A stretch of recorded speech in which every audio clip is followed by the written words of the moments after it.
इस गंगा सागर भवन या गंगा सागर में ये करने का उद्देश्य क्या है? हम कोलकाता में प्रैक्टिस करते हैं। कोलकाता मेरा होम टाउन है, तो हम लोग उधर भी कर सकते थे। हम लोगों का बहुत बड़ा बड़ा ऑप्शंस था, लेकिन गंगा सागर में क्यों है? क्योंकि हम लोग सबको मालूम है कि अगर आयुर्वेद शास्त्र का अध्ययन करना है तो गुरुकुल में ही करना चाहिए। तो गुरुकुल का ये मिनी संस्करण है, छोटा संस्करण है, जिसमें हम अपना जो मेटेरियलिस्टिक चीज है उससे थोड़ा दूर हट के रहेंगे। कोई भी गुरुकुल में आप लोगों को ये फैसिलिटी नहीं दिया जाता है जो आपको नॉर्मल कोई घूमने जाने वाला फैसिलिटी में आपको मिलेगा। गुरुकुल में क्या होता है, आपको गुरु का सानिध्य पाना बहुत जरूरी है, गुरु कृपा पाना बहुत बड़ा जरूरी है, तभी आप लोग एक अच्छे वैद्य बन सकते हैं। आगे बढ़ते हैं हम लोग अपना कार्यक्रम के ऊपर। तो बेसिकली गुरुकुल में जो हम बता रहे थे, तो ऐसे ही गुरुकुल होना चाहिए जिसमें हम लोग को टाइम मिलेगा गुरु के साथ अपना अनुभव शेयर करने के लिए, उनका जो एक्सपीरियंस है वो लेने के लिए। क्योंकि वैद्य बनने के लिए सबसे ज़्यादा जो जरूरी है दैट इज व्यवहार। शास्त्र का कैसे व्यवहार करेंगे, जैसे सर ने बताया अभी कि औषध सेवन काल या फिर औषध को संग्रह करने का जो विधि है उसको हम लोग अगर फॉलो करेंगे, उसका द्रव्य का जो औषधि गुण कितने से बढ़ जाते हैं, जो इनक्यूरेबल बीमारी को भी बहुत आसानी से ठीक कर सकते हैं। तो हम लोग यहाँ पर वैद्य बनने आए हैं।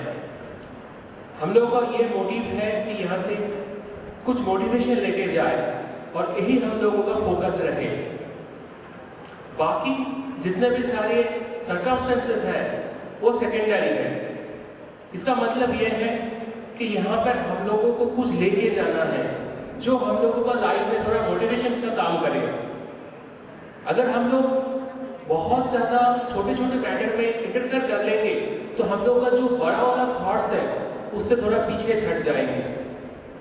तो हम लोगों को थोड़ा सा दिन एडजस्ट करना जरूरी है और साथ में एक साथ मिलजुल के दूसरों कॉलेज के साथ और दूसरे डेलीगेट्स के साथ, मान लो जो पर्टिकुलरली कुछ कॉलेज से आए हैं उसको चाहिए जो दूसरा स्टेट से आए हैं उन लोगों के साथ इंटरेक्ट करना, तभी तो आपका एक मैत्री बनेगा। क्योंकि शास्त्र में क्या लिखा गया है, मैत्री कारुण्य मात्रेषु शक्ति प्रीति रूपेक्षरम प्रकृतिस्थेषु भूतेषु वैद्य वृत्ति चतुर्विधम।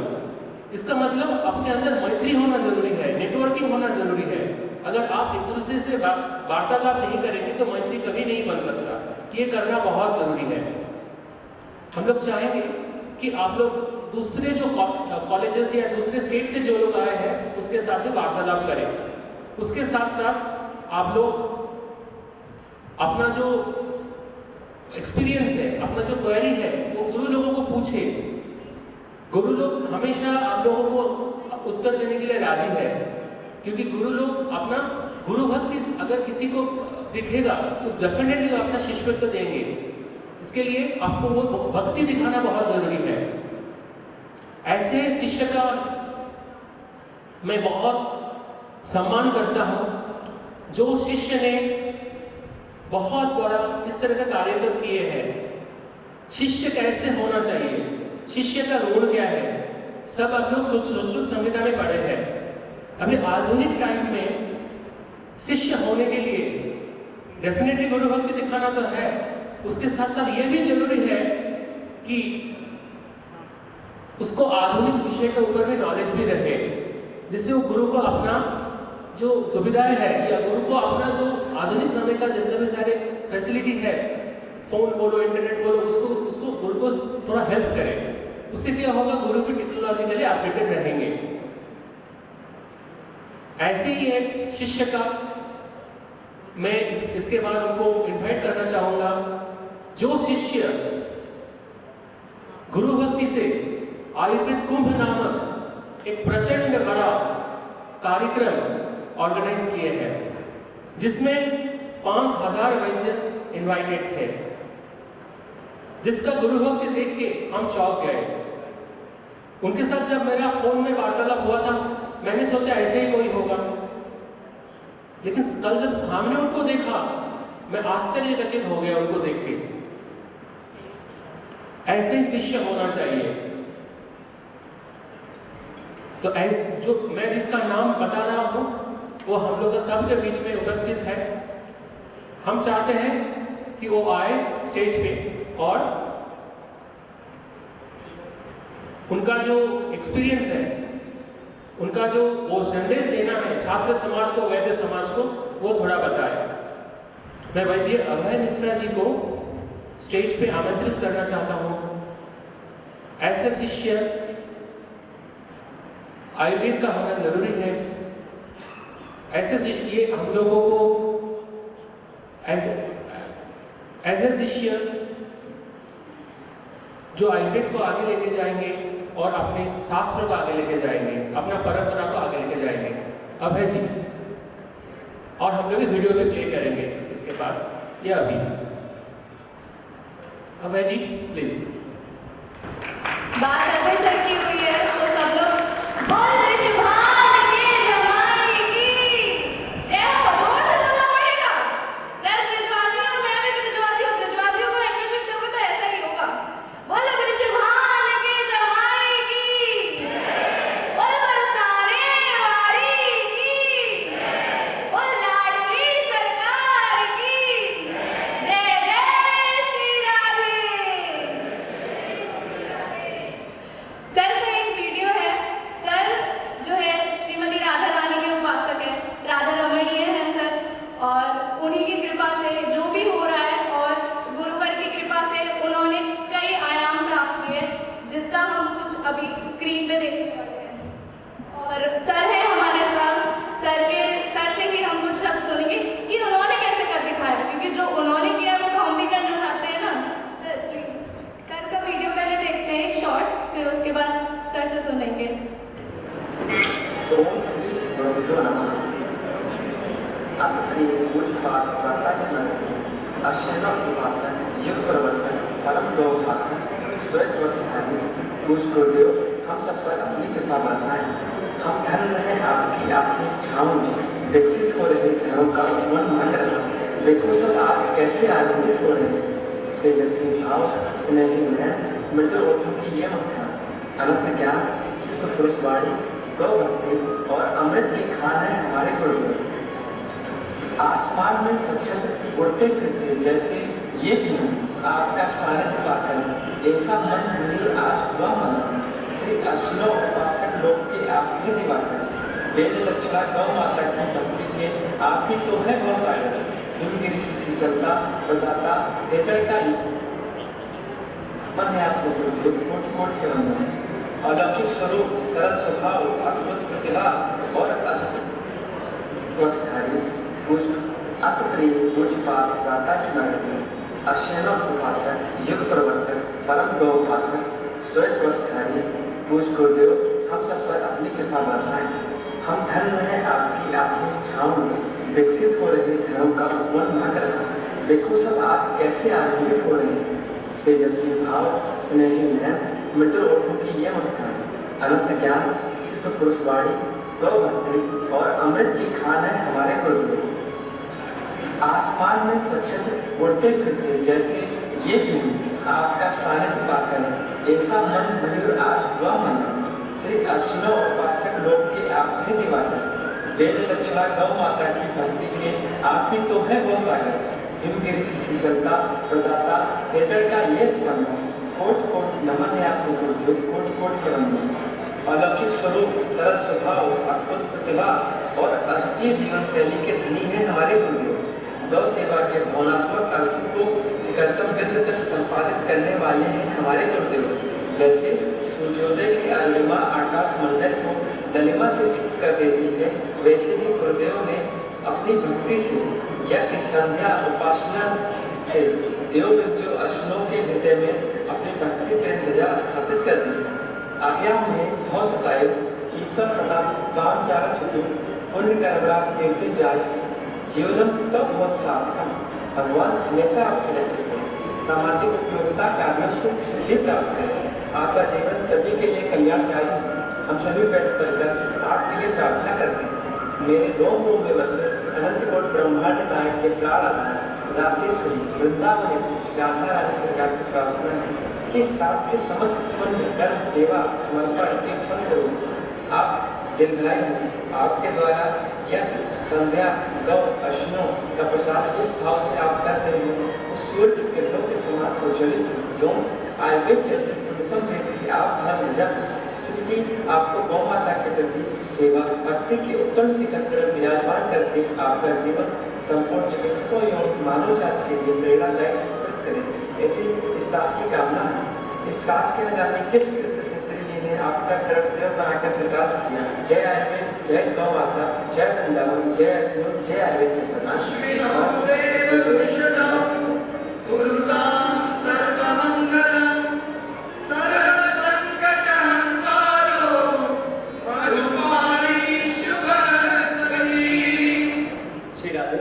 श्री राधे मेरी स्वामिनी, मैं राधे को दास, जन्म जन्म में दिए जियो वृंदावन वास। यह दास मेरा यहाँ कोई व्याख्यान नहीं था, मात्र गुरु कृपा से, राधा रानी कृपा के कारण यह दास यहाँ पर आया है। और हमें बोलने से बहुत डर लगता है क्योंकि मैं एक ऐसा व्यक्ति हूँ जिसको आयुर्वेद की सही तक कुछ ज्ञात नहीं, कुछ भी नहीं पता, लेकिन हाँ मात्र अपने इष्ट श्री राधा रानी की कृपा से और अपने गुरुदेव की कृपा से आज जो कुछ हो रहा है जीवन में सब उनका है, और जो कुछ बोलने का अच्छा प्रयास होगा वो मात्र उनकी कृपा है, मेरा अपना कुछ नहीं है। मेरे चिकित्सा जीवन में, मेरे स्वयं के जीवन में जो मिला वो हम ऐसे वैदिक कुल परंपरा में जन्म लिए। हमारे गोलोकवासी पूज्यपाद वैद्य रामचंद्र मिश्रा जी, हमारे दादाजी, जिन्होंने हमारे यहाँ आयुर्वेद में ऐसा नाम कमाया कि हमारे घर का बच्चा बच्चा वैद्य के नाम से जाना जाता है। उनकी जो जन्मभूमि है, जिस गांव में उन्होंने जन्म लिया, वो गांव भी वैद्य गांव के नाम से जाना जाता है। तो दास के जीवन में पहला सौभाग्य तो ये था। दूसरा सौभाग्य दास के जीवन में आया जब दास को वृंदावन में आयुर्वेद की शिक्षा का सौभाग्य मिला। मैं था तो वृंदावन में बीएमएस कर रहा था, लेकिन मैंने बीएमएस नहीं किया, मैंने वृंदावन में राधे राधे केवल किया। राधा रानी ने अपने चरणों में ऐसी प्रीति लगा दी कि मैं भूल गया कि कोई दुनिया है, कोई कुछ है। दास के जीवन में जब से राधा रानी का कृपा बरसी, इतना कुछ उन्होंने, इतना कुछ करवा दिया, दास से करवा दिया। वो सब उनकी इच्छा थी क्योंकि आयुर्वेद की उसको आवश्यकता है। उसने जो कुछ करवाया उन्होंने करवाया। हमारे दादाजी के कुछ ऐसे पुण्य फल रहे होंगे जिसके कारण उस दास को कुछ करने का साहस मिला। तृतीय कृपा जब दास के जीवन में इस आयुर्वेद कुंभ द्वितीय से हुई। आयुर्वेद कुंभ एक ऐसा आयोजन जो स्वयं आयुर्वेद का है और जो स्वयंभू है, मैं उसको स्वयंभू मानता हूँ, जिसको स्वयं श्री राधा रानी ने प्रकट किया। जैसा भाव हमारे मन में डालती गई वैसा हम करते चले गए। हमने अपने मन से उसमें कुछ नहीं किया। जैसा वो हमें लगता कि राधा रानी की ऐसी इच्छा है, मैं अपने मन में समझ लेता था कि वो हमसे कहलवा रही है, यही करना है। वैसे चीजें करते चले गए। आज आयुर्वेद कुंभ के माध्यम से पूरे भारतवर्ष में इतने सारे आयुर्वेद के उत्सव, आज जिस कपिल धारा कार्यक्रम में हम सब आए हैं, ये भी आयुर्वेद कुंभ की ही देन है। श्री राधा रानी की कृपा से आयुर्वेद कुंभ में ऐसे ऐसे गुरुओं का आगमन हुआ कि हम उनके दर्शन मात्र से ही धन्य हो जाते हैं। उनको सुनना तो बहुत दूर की बात है, क्योंकि वैद्यों के पास प्रबल शब्द होता है, उनके पास वो ऊर्जा होती है। वैद्यो नारायणो हरि, वैद्य स्वयं भगवान है, भगवान का प्रारूप होता है। वैद्य के पास दो जीवन है, एक तो वो चिकित्सक है, साथ में उसका जीवन संत का है। तो जब दोनों मिलते हैं तो वो स्वयं भगवान कहलाता है। बंधुओं, भगवान की उस भूमि से, श्री राम वृंदावन की भूमि से वो प्रकट आयुर्वेद कुंभ पहला अयोध्या में हुआ, क्योंकि आयुर्वेद कुंभ की योजना बनी कि इसको हम केवल सप्तपुरी में करेंगे। तो पहला आयोजन अयोध्या धाम में हुआ। अयोध्या के राजा अयोध्याधिराज श्री हनुमान जी महाराज की कृपा से कुंभ का आगाज हुआ, और ऐसा कुंभ हुआ कि उसमें आयुर्वेद के दिग्गज मूर्धन्य विद्वान पूरे भारतवर्ष से पधारे, और पूरे भारतवर्ष के 3000 वैद्य आए, और सुश्रुत संहिता की सबसे बड़ी पठन पाठन का विश्व कीर्तिमान बना, जो कि वर्ल्ड बुक ऑफ रिकॉर्ड अंदर में दर्ज हुआ। दूसरा कुंभ पुनः हरिद्वार में हुआ। हरिद्वार में सतपुरी में है। हरिद्वार में इसकी एक छोटी सी घटना घटी। दास वृंदावन में एक कार्यक्रम आयोजन हुआ था हृदय नाम से, उसमें वह तपस्या आए हुए थे। तो हमारा एक ध्येय होता है कि हम कुछ भी करते हैं तो हम अध्यात्म में ही, अध्यात्म क्षेत्र में ही करना चाहते हैं, और जहाँ भी करेंगे उस जगह की आध्यात्मिक ऊर्जा को सबको देने का प्रयास करने का प्रयास करते हैं। तो हमें जब वृंदावन में किया तो शाम को हमने वृंदावन के केसी घाट पर यमुना आरती, भगवान धन्वंतरी जी की आरती का एक भाव रखा। तो केसी घाट पे तो वहाँ नहीं हो पाया क्योंकि वहाँ पर जल स्तर बहुत बढ़ गया था। फिर एक घाट था जो गोपियों का घाट था, जहाँ पर गोपियों ने गोपी गीत का गायन किया था। उस घाट पे वो आरती कार्यक्रम संपन्न हुआ।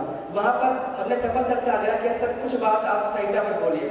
सर ने हमें डांटा, लेकिन हमने अपनी जिद रखी और सर ने संहिता पर बोलना शुरू किया। जब सर ने संहिता पर बोलना शुरू किया तो बोलते बोलते सर के आंसू संहिता पर गिरे और दास सर के चरण में ब्रजरथ में बैठा हुआ था उस पावन पुलिन यमुना तट पे। हम तो गोपी गीत के उपासक हैं, दास के जीवन में जो कुछ कृपा है गोपी गीत से है।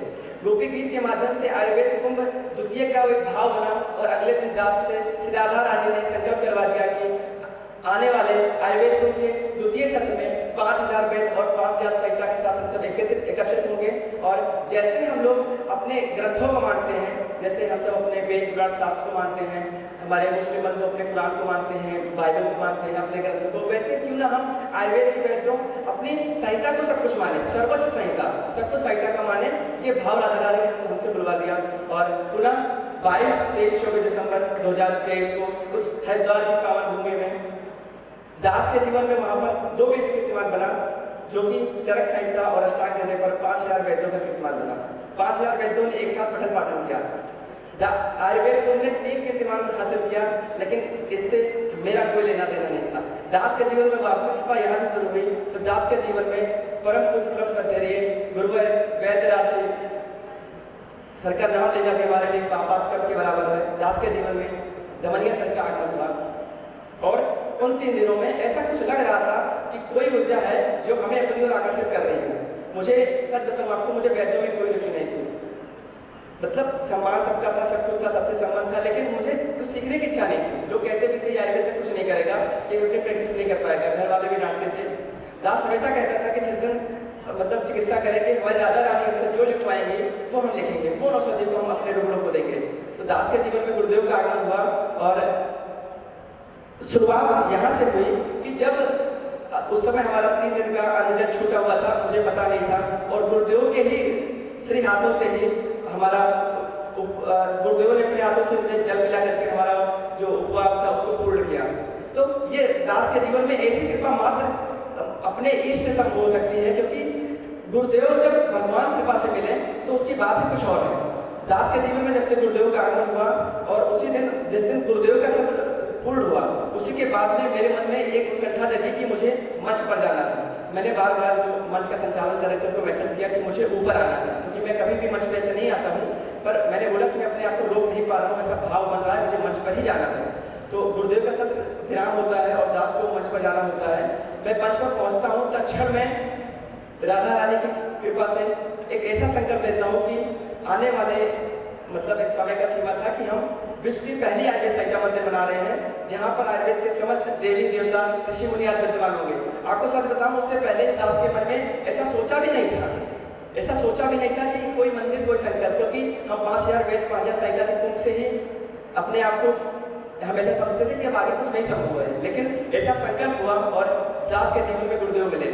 जैसे हमारे मन में संकल्प हुआ कि हम ऐसा मंदिर बनाएंगे जहाँ पर हमारी मुख्य विग्रह हमारी संहिता होगी और साथ में भगवान धन्वंतरी अष्टम सहित आयुर्वेद के समस्त देवी देवता समस्त ऋषि मुनि विद्यमान होंगे। सामने पूज्य गुरुदेव बैठे हुए थे। गुरुदेव ने अपने मन में संकल्प कर लिया, गुरुदेव के मन में अश्विनों ने संकल्प करवाया कि इस मंदिर में जो भी मूर्ति आदि व्यवस्था होगी वो अश्विनों करेंगे। दास के जीवन में गुरुदेव का आगमन, फिर गुरुदेव के यहाँ जाना हुआ और गुरुदेव के यहाँ जाना क्या हुआ, हमारी राधा रानी ने वहीं पर रोक दिया।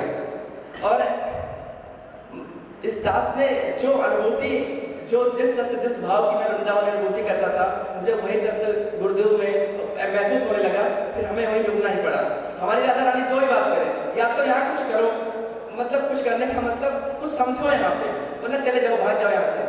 लेकिन उनकी कृपा थी, उन्होंने वहाँ हमें रोक दिया और दास गुरुदेव के चरणों में ही रहा और 1 वर्ष के आसपास का समय गुरुदेव के चरणों में ही बीता। मैं बस यहाँ आपसे ये बताना चाहता हूँ कि गुरु कृपा से क्या संभव हो सकता है। दास ने गुरु जी के यहाँ 1 वर्ष के आसपास का जो हमने जीवन व्यतीत किया, उसमें कभी भी गुरु जी क्या औषधि देते हैं, कभी कोई रुचि नहीं ली। बस रुचि किस बात की थी, गुरुदेव के जीवन में गुरुदेव हर क्षण कैसे जीते हैं, गुरुदेव क्या करते हैं, गुरुदेव के साथ हमें कैसा रहना है। गुरुदेव के समकक्ष बैठने का साहस राधा रानी ने आज तक नहीं दिया कि कभी भी गुरुदेव के समकक्ष में बैठने का प्रयास करें। गुरुदेव की वो पीढ़ी में भी बैठने का राधा रानी ने हमेशा कहा कि मत बैठो, यहाँ पर हम सब विद्यमान हैं। तो दास के जीवन में ऐसी सी व्यवस्था बनती गई कि उस ब्रह्म तत्व को, उस गुरु तत्व को ब्रह्म तत्व के रूप में हमारे सामने विद्यमान कर दिया। और मेरी शुरू से इच्छा थी कि मैं अपने जीवन में केवल अपने जीवन में गुरु केवल अपनी राधा रानी को बनाऊंगा, केवल राधा रानी को। लेकिन बाद में धीरे धीरे उनमें भाव मेरा बदला कि देखो हम भौतिक नहीं आ सकते, हम उनके रूप में आपके पास भेज रहे हैं। और अश्विनी और राधा रानी वृंदावन का ऐसा संबंध है जो आने वाले आध्यात्म 2025 में आप सबके समझ रखा जाएगा, जिस पर हम अभी अलग अलग शास्त्रों से तो नहीं कह सकते, पर राधा रानी की कृपा से चीजों को निकालने का प्रयास कर रहे हैं कि क्योंकि जो संबंध हमारा और गुरुदेव का बना वो दास का तो कुछ कृत्य नहीं है, वो मात्र राधा रानी की कृपा से संभव है, क्योंकि गुरुदेव अश्विनी भगवान के परम उपासक है, परम उपासक। आज भगवान अश्विनी को हम सभी वैद्यों तक सुलभ करने वाले ऐसे वैद्य प्रवर वैद्यराज दमनिया सर, जिसके माध्यम से हम सभी भगवान अश्विनी को भजते हैं, भगवान अश्विनी को प्रार्थना करते हैं। और भगवान अश्विनी हम सबके चिकित्सा जीवन में ऐसा चमत्कार कर रहे हैं कि हम आप सोच नहीं सकते। हमारी आपकी एक सीमा हो सकती है, लेकिन देवताओं की कोई सीमा नहीं हो सकती है। देवताओं से क्या नहीं कर सकते हो। आयुर्वेद क्या है? आयुर्वेद से उनकी वाणी ब्रह्म स्मृत आयुर्वेद ब्रह्मा जी ने सब जिसका स्मरण किया हुआ है, तो उसमें हम अपने निष्ठान का, अपने गुरु के प्रति, अपने शास्त्र के प्रति, अपनी श्रद्धा के प्रति और अपने आयुर्वेदिश के प्रति श्रद्धा रखते हुए, विश्वास रखते हुए उनकी कृपा से हम अपनी चिकित्सा चयन करें। तो दास के जीवन में जब गुरुदेव के यहाँ जो मेरा जीवन बीतता था, तो गुरुदेव कैसे कैसे जीवन यापन करते हैं, थोड़ा सा मैं गुरुदेव के बारे में बताना चाहता हूँ। वैसे गुरुदेव पे तो एक संहिता में लिखे तो भी संहिता में संपूर्ण नहीं हो सकता गुरुदेव कैसा मेरा जीवन है, लेकिन दास ने तो थोड़ी थोड़ी अनुभूति की। राधा रानी के पास आपको सब कुछ रखता हूँ। गुरुदेव एक ऐसे वैद्य हैं, शायद एकमात्र वैद्य होंगे संपूर्ण भारतवर्ष में, एकमात्र चिकित्सक होंगे जो 2:35-2:40 तक अपनी निद्रा को त्याग करते हैं। गुरुदेव ऐसे हैं जिसको निद्रा एक मिनट की, बहुत दूर की बात कर रहा हूँ, अगर सो गए तो मेरे को निद्रा आ जाती है, 1 मिनट की भी देरी नहीं लगती। गुरुदेव ऐसे हैं एकमात्र चिकित्सक है जिनके यहाँ ब्रह्म मुहूर्त में ओपीडी शुरू हो जाती है। आपने भी कभी नहीं ऐसा सुना होगा कि किसी वैद्य के यहाँ, किसी चिकित्सक के यहाँ, किसी पैथी में हो जिसके यहाँ ब्रह्म मुहूर्त में काल में ओपीडी शुरू हो जाती हो। एक ऐसे वैद्य जो अन्न का सेवन यदा करा करते हैं, ये दुग्ध आहार में रहते हैं, नाश्ते में दूध, खाने में दूध, शाम में दूध, केवल दूध, ऐसा उनका जीवन है। और उनकी ओपीडी में जितने भी रुग्ण आते हैं वो सब शून्य हो जाते हैं, क्योंकि क्या प्रभाव है उनका हम आप सोच नहीं सकते। आप यहाँ पर जब से आए हुए हैं, उसमें जब से गुरुदेव बता रहे हैं, उसके बाद अपने अंदर वो महसूस कर रहे हैं, उसमें कहने की आवश्यकता नहीं है। आप स्वयं भी महसूस कीजिएगा किस ऊर्जा के सामने आप आज बैठे हुए हैं। ऐसे गुरुदेव हैं हमारे गुरुदेव, ऐसे दुर्लभ तीर्थ हैं जो दुर्जंतु रहित हैं, जिसमें कभी कालमा भी नहीं पड़ती। हमारे गुरुदेव ऐसे माणिक की महानदी हैं जिन पर कभी कोई छाया नहीं पड़ी, कभी कोई छाया काली नहीं हुई। ऐसे हमारे गुरुदेव हैं। गुरुदेव के साथ जीना, गुरुदेव के साथ उठना, गुरुदेव के साथ बैठने से जो कृपा हुई वो हम आपके साथ साझा करते हैं। कुछ केसेस का तो मेरी कोई वो नहीं, मैं बहुत सामान्य व्यक्ति हूँ, मुझे कुछ मेरे चिकित्सा अनुभव भी कुछ नहीं है, लेकिन गुरुदेव की कृपा से जो मैं बता रहा हूँ कि अभी मैं महाकुंभ में जा रहा था। महाकुंभ में 2 महीने दास ने वहाँ पे सेवा की। महाकुंभ में हमने भगवान धन्वंतरी अश्विनों का कम से कम 8 से 10 यज्ञ किया, और ऐसी कृपा रही कि भगवान अश्विनों, भगवान धन्वंतरी 20 से 25 देशों में लोगों को भजते गए। यज्ञ में जब वो बैठते थे तो मुझे तो कुछ नहीं आता, लेकिन जब गुरुदेव को स्मरण करता था तो राधा रानी ऐसे चीजों को मुख से बुलवाती थी जैसे लागे गुरुदेव ही बोल रहे हैं। तो ऐसी कृपा थी दास पर गुरुदेव की, राधा रानी की। लोग आकर्षित थे कि सच में भगवान अश्विनी, एक चीज हमें वो समझ में आई, भगवान अश्विनी पता नहीं क्या, लेकिन इतने चमत्कारी है कि एक क्षण के अंदर हर किसी के अंदर जगह बना लेते हैं। ये दास आजकल राधा रानी की व्यक्ति को भजता ही नहीं था। राधा राधा सर्वत्र राधा, जीवन राधा, लेकिन पता नहीं क्या हो रहा है कि धीरे धीरे राधा थोड़ा अश्विनों की प्रवेश कर रहे हैं। तो मात्र गुरु की कृपा से वहां पर 20 से 25 देश से लोग आए, और हर कोई भगवान अश्विनी, भगवान धन्वंतरी की यज्ञ से ऐसा ऊर्जा सबको मिला कि हर कोई कहा कि हमें भगवान अश्विनी से हम कैसे जुड़ सकते हैं, कैसे उनके बारे में और कुछ जान सकते हैं। गुरुदेव ने अश्विनो महिमा, धन्वंतरी महिमा, गौ महिमा और संध्योपासना महिमा, ऐसी 4 ऐसी पुस्तक लिखी है जो हमारे पूरे साधु संत जितने भी कथावाचक है, जो भी पुस्तकार का लिखते हैं, ऐसी पुस्तक किसी ने कभी नहीं लिखी होगी। अभी गुरुदेव ने संध्योपासना पर ऐसी पुस्तक लिखी है कि संपूर्ण भारतवर्ष में ऐसी पुस्तक ही नहीं होगी। संध्योपासना के तो वो प्रवर वैद्य है, ऐसी संध्या उपासना करते हैं कि हम आप सोच नहीं सकते। संध्या उपासना पे गुरुदेव का भी छोटा सा विषय है। हमारा जब संहिता धाम का भूमि पूजन था तो गुरुदेव हमारे आवास घर पे पधारे थे वैद्य गांव में। तो हमारे पास जहाँ से आए वहाँ महर्षि पतंजलि जी की जन्मभूमि है। लोग संशय करते थे कि वो महर्षि पतंजलि की जन्मभूमि नहीं है। तो गुरुदेव वहाँ पर पहुँचे, वहाँ पर एक छोटा सा शिवलिंग था। तो गुरुदेव ने हमसे कहा कि कुछ माचिस और एक दिए की व्यवस्था करो। हम 10 मिनट के आसपास ढूंढे उस मंदिर में, हमें कुछ नहीं मिला, ये कुछ था ही नहीं तो मिलेगा वहाँ। और हम जैसे बाहर निकल कर आए, हम अंदर गए तो गुरुदेव दीप जला करके बैठे हुए थे। भगवान जाने वो दिया कहाँ से है, माचिस कहाँ से आया, सुनो के श्लोक कर रहे हैं कि गौ माता कर रही है। गुरुदेव वहाँ पर बैठ गए। गांव के लोग धीरे धीरे इकट्ठा हुए कि बहुत बड़े वैद्यराज बता रहे हैं तो दर्शन होगा। गुरु जी का 1 घंटा बीता, 2 घंटे बीता, 3 घंटा बीता और हमारा तो अगले दिन भूमि पूजन था, कार्यक्रम था। तो हम तो परेशान कि यहाँ रुके या वहाँ जाए। तो गुरुदेव तो 6-7 घंटे 8 घंटे बीता चला गया। ऐसे लगे कि मानो समाधि लग गई। जब गुरुदेव की अपनी और मतलब संध्या का 7-8 बज गए, रात 2 बजे बैठे थे, रात में 8 बजे उठते हैं। और उन्होंने इसकी पुष्टि की सच में यहीं पर भगवान पतंजलि की जन्मभूमि है, यहीं पर भगवान पतंजलि प्रकट हुए थे। और उन्होंने ये भी बताया कि जो ऊर्जा उनको हिमालय में चरणदांडा में मिलती है वही ऊर्जा उनको उस पतंजलि जन्मभूमि में मिलती है, क्योंकि दोनों एक ही कोट के ऋषि, एक ही अवतार है। तो गुरुदेव ऐसे माने थे। जो कुछ दास गुरुदेव के समकक्ष हो रहा है वो माता राधा रानी हमें करवा रही है। हम तो उनके पास भटकने का भी सामर्थ्य नहीं रखते, क्योंकि ऐसी विद्या, चारों वेद, जितने पुराण है, आज से तक उनको सर्वस्व ज्ञात है। तो अब तक हमने देखा है कि ऐसी कोई शास्त्र बचाओ, कोई पुराण बचाओ कि जो गुरुदेव को इसका कोई ज्ञात ना हो। जब भी गुरुदेव संध्या में हम सबको साथ बिठाते थे, आज से जितनी बार उन्होंने अगर ओंकार का वर्णन किया हो, उन्होंने गायत्री मंत्र का वर्णन किया हो, हर बार नया बताया है, हर बार नए प्रकार से बताया है, नए ऋषि के द्वारा बताया है। कभी भी उन्होंने कुछ रिपीट नहीं किया। तो सोचो क्या ज्ञान है उनका। हमारा सौभाग्य है कि ऐसे गुरु के संकट आज बैठे हुए हैं और ऐसे ही हमारे गुरुदेव जिनसे बहुत प्रीति रखते हैं। इतनी प्रीति जो मतलब मुझे अनुभूति होती है। आदरणीय गुरुवर्य वैद्य श्रीमती सावित्री देवी मैम भी असुरों की परम उपासक हैं। और मैम के विषय में जानकर आप सोच नहीं सकते कि आज के समय में ऐसा गुरुकुल हो सकता है। हम आप सोच नहीं सकते जैसा मैं गुरुकुल चलाती, जैसा अपने बच्चों से वो प्रेम करती हैं और जैसे शास्त्रों को, संस्कृत को, संहिता को पढ़ने को लेकर के, रोगों को निदान को लेकर के, संप्राप्ति को मैम सिखाती हैं। ऐसे वैद्य हमारे आपके बीच उपस्थित हैं। ऐसे ही हम सबके बीच गुरुवर वैद्य श्री राजेश ठक्कर सर भी उपस्थित हैं, जो कि इमरजेंसी में ऐसे हैं कि आप इनको सुनोगे तो अपने आप को भी आप सर्जन से कम नहीं समझोगे, आपको लगेगा कि हम इमरजेंसी एक्सपर्ट हैं। तो ऐसे गुरुदेव हम सबके बीच मौजूद हैं। ऐसे ही इसमें भारतवर्ष में महिला स्त्री रोग में अपने आप को अलग नाम रखने वाली गुरुवर वैद्य श्री प्रज्ञा आप्टिकर मैम भी हम सबके बीच विद्यमान है। मैम पुणे से आई हैं। मैम का भी बंधत्व में स्त्री रोग में ऐसा नाम है कि और ऐसा काम है। और सबसे बड़ी बात, हमारे बीच आयुर्वेद के ऐसे मोटे विद्वान पधारे हैं कि जो अपना सब कुछ आपको सिखाने वाले हैं, कुछ भी अपने अंदर रखने वाले नहीं है। गुरुदेव आपके बीच चढ़े हैं। ऐसे औषधियों का, ऐसे ड्रग्स का उन्होंने आपसे उल्लेख कर दिया कि कोई भी वैद्य उसको मतलब अपने आप से बाहर नहीं निकलता, कितना भी प्रयोग का शिष्य हो। गुरुदेव ने अपने सारे अंगूठियों जो प्रयोग किए सब आपको बता डाले। अब ये आपका सौभाग्य है कि उसका आप अपने चिकित्सा जीवन में प्रयोग करते हैं। ये दुर्भाग्य है कि आपने उन विषयों को ध्यान नहीं दिया।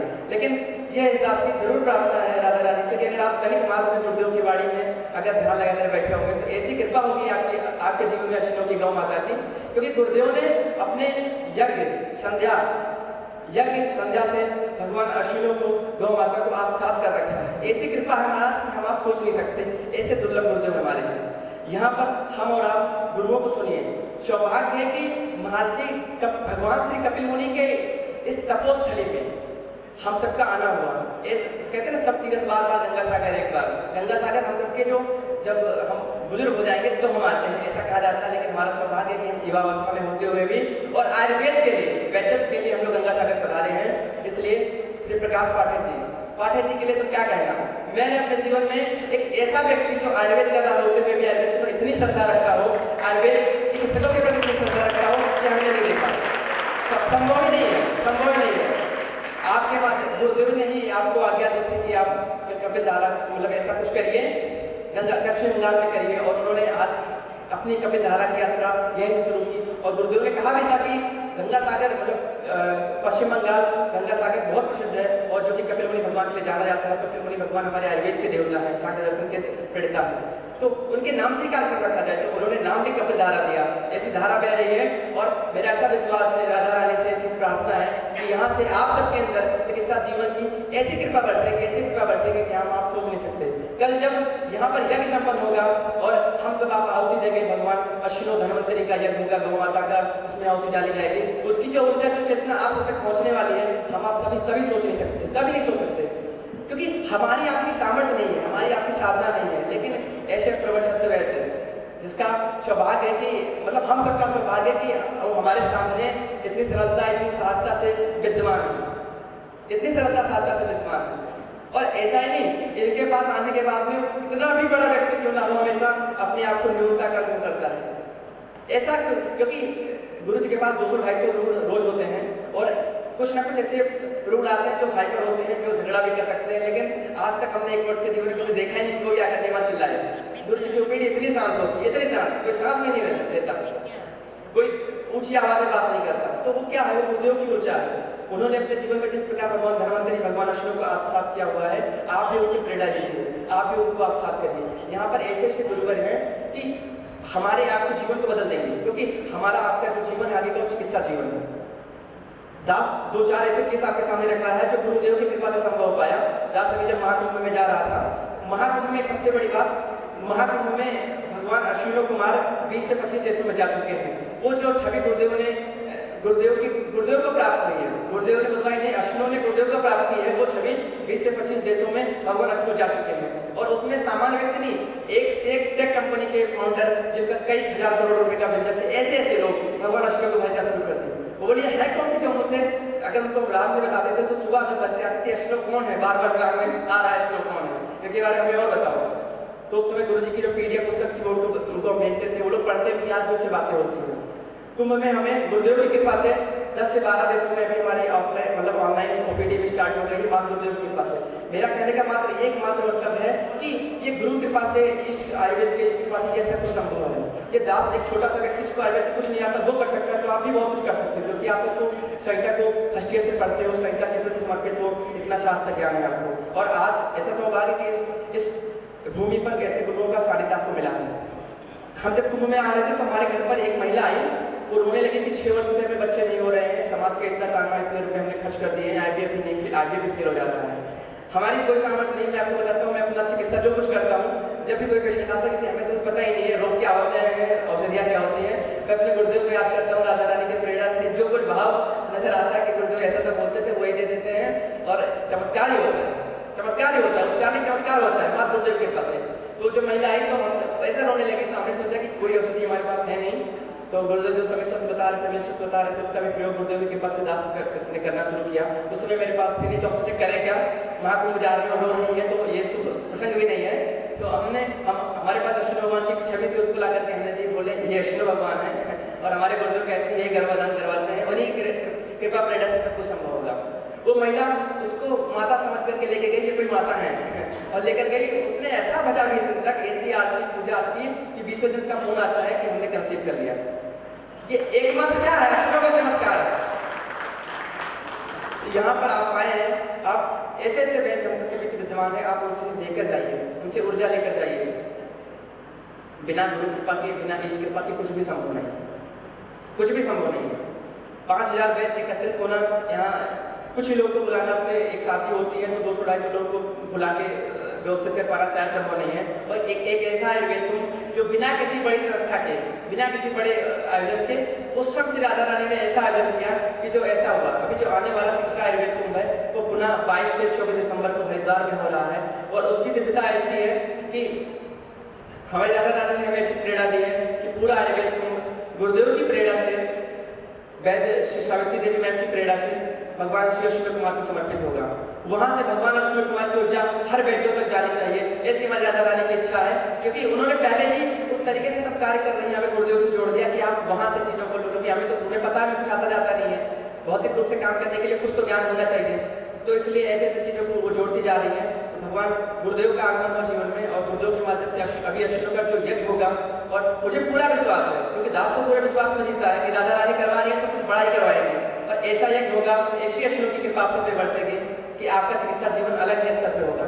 दूसरी बात, हमारे गुरुदेव परम संध्योपासक है, परम संध्योपासक। लास्ट 2 महीने मार्ग में था, ब्रह्म मुहूर्त में जब स्नान करने जाते थे, देखते थे ऋषि आकर, मुनि आकर के बड़े बड़े सब आके स्नान करके चले जाते थे। किसी को हमने संध्या करते हुए नहीं देखा, इतनी करोड़ों भीड़ में, इतनी करोड़ों भीड़ में किसी को संध्या करते नहीं देखा जो कभी भी गंगा तट पे करे। हमारे गुरुदेव स्नान करके निकले, तुरंत संध्या में बैठ गए। हम उनको ढूंढ रहे कहाँ है, तो पता चला कि वो संध्या कर रहे हैं। तो गुरुदेव इतने बड़े संध्या उपासक हैं, और गुरुदेव कहते हैं कि अगर कुछ ग्रहण करना है तो अपने जीवन में भी आप संध्या उपासना करना शुरू करिए। संध्या उपासना के माध्यम से हमारे जो भी पापात कर्म हैं वो सब नष्ट होते हैं। संध्या उपासना के माध्यम से हमें ऊर्जा मिलती है। संध्या उपासना के माध्यम से हमारा जो चिकित्सा जीवन होता है वो संपन्न होता है। तो ऐसी हमारी राधा रानी की इच्छा, जब कुंभ में गुरुदेव के साथ स्नान कर रहे थे तो हमारी राधा रानी हमसे ऐसा मन में भाव, क्योंकि हमारे साथ क्या है कि जो कोई भाव आता है हम समझते वो हमसे करवा रही है और हम उसको मतलब हमें वही करना है, अपनी बुद्धि कुछ नहीं लगानी है। उन्होंने ऐसा भाव डाला कि तीनों बृहद तरीका से कीर्तमान बन चुका है, अब अगला कीर्तमान अपने गुरुदेव के लिए संध्या उपासना में बनाना है। तो संपूर्ण भारत में उसके सभी वैदिकगण एक साथ एक स्थान पे माँ गंगा की गोद में बैठ करके भगवान सूर्य नारायण के लिए, मतलब भगवान सूर्य नारायण की शरण में, माँ गंगा की शरण में, भगवान श्री विष्णु की उपासना में संध्या उपासना करेंगे एक साथ। ऐसा विश्व कीर्तमान रचेगा। ये आयुर्वेदिक कीर्तमान नहीं होगा, ये हम सबकी आध्यात्मिक ऊर्जा के लिए कीर्तमान होगा। और उसमें कीर्तमान करने का ऐसा ध्येय नहीं है, क्योंकि आज के समय में क्या है, जब तक कुछ देखेगा नहीं तब तक उस चीज को कोई अपने अंदर आत्मसात करने का प्रयास नहीं करता। हमारा सौभाग्य है कि हम ऐसे व्यक्ति के जीवन काल में हमने जन्म लिया है, उसके चिकित्सा जीवन काल में, कि हम सबको उनको सुनने का प्रत्यक्ष रूप से ऐसी कृपा हुई है हमारे इष्ट की, हमारे माता पिता, हमारे गुरु की। क्योंकि गुरुदेव दुर्लभ नहीं, अति दुर्लभ है। मैंने अभी कहा नहीं कि गुरुदेव ऐसे तीर्थ स्थल हैं जो दुर्जंतु मतलब ऐसे तीर्थ स्थल है जो दुर्जंतु रहित करने वाले हैं। वो ऐसे माड़ी को मारे दिए हैं जिन पर कभी सर्पों की छाया भी नहीं पड़ी। वो ऐसे हैं जिन पर कालिमा की छाया भी कभी काली नहीं पड़ी। हमारे गुरुदेव ऐसे माड़ी को मारे दिए हैं। वो एक कोई भजन है ना, वो ये चमक के धमक बलवन सरकार सब कुछ तुम्हारी से है। तो हमारे गुरुदेव ऐसे ही हैं। अंततः आप सभी को मेरा कोट कोट प्रणाम। भगवान श्री कपिल मुनि गंगा सागर, जो कि अयोध्या श्री हनुमान जी महाराज का ही एक स्थान है। अयोध्या श्री हनुमान जी महाराज, अयोध्या की बड़ी विशेष कृपा है इस कपिल धारा पर, और श्री कपिल मुनि भगवान की विशेष कृपा होगी आप सब पर।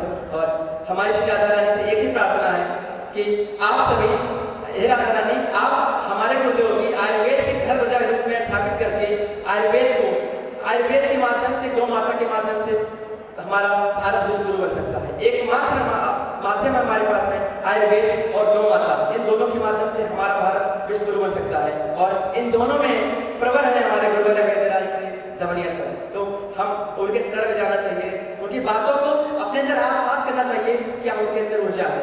आप सबको ग्रहण कीजिए। श्री राधे मेरी स्वामिनी, मैं राधे को दास, जन्म जन्म में दीजियो वनवास। श्री जी की कृपा से, गुरु चरणाश्रित, गुरु कृपा श्री जी, गुरु तत्व के श्री चरणों में दास का कोट कोट प्रणाम निवेदित। नमो नमः।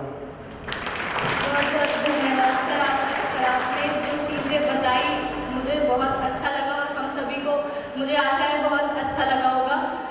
किशोरी जी की कृपा प्राप्त करने के लिए कुछ भी ऐसा नहीं है जो हम कर सकते हैं, क्योंकि वो उनकी कृपा जो है अहेतु की कृपा होती है। कुछ ऐसा हेतु नहीं है जिससे वो कृपा हो जाए। और किशोरी जी न जाने किस अवगुण पे रीझ जाती है। जी हाँ, अवगुण पे। हमारे श्री कृष्ण गुणों पे रीझते हैं और हमारी किशोरी अवगुणों पे रीझ जाती है। ऐसी है हमारी किशोरी जी।